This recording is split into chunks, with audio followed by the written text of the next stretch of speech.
BNP senior যুগ্ম মহাসচিব advocate Ruhul Kabir Rizvi বলেছেন, সংস্কার একটি চলমান প্রক্রিয়া, শুধু সংস্কার নিয়ে থাকলে হবে না, পাশাপাশি অন্য কাজও করতে হবে।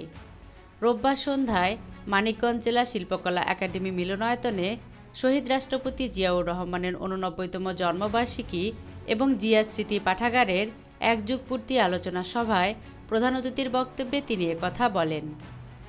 রিজভী বলেন, আপনারা জুলাই ঘোষণার কথা বলবেন, অনেক সংস্কারের কথা বলবেন, কিন্তু মানুষের পেটের ক্ষুধা থাকলে এ ঘোষণা দিয়ে কিছু হবে না। কাজে বাজার নিয়ন্ত্রণ করতে হবে, সিন্ডিকেটকারীদের ধরতে হবে, সাধারণ মানুষকে মোটা চাল ও মোটা কাপড়ের নিশ্চয়তা দিতে হবে। এটা জিয়াউর রহমান নিশ্চিত করেছিলেন। তিনি বলেন, আইনশৃঙ্খলা বাহিনীর সংস্কার করতে হবে, তারা কথায় কথায় যেন গুলি না করে। জনতার মিছিল মানুষের মিছিল যে কোনো কারণে হতেই পারে।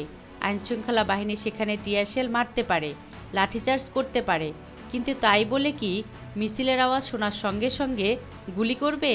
তাই পুলিশ বাহিনীকে নতুন করে ঢেলে সাজাতে হবে, তাহলেই হবে সবচেয়ে বড় সংস্কার।